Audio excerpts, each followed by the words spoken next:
ka-shooters. Ito na naman tayo, kakakuha tayo ng gulay.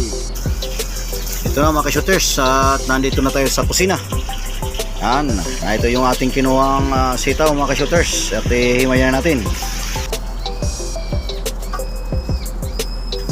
Ito po, at mayroon akong pwedeng isda.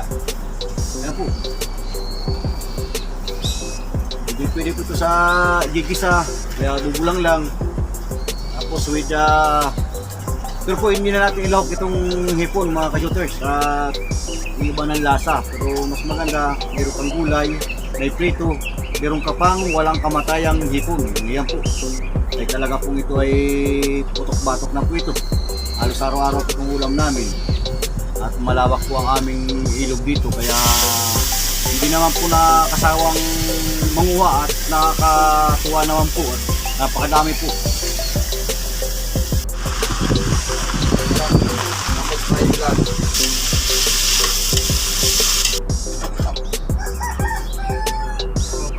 Awawag yan! Balik yun! Kain po tayo, kain!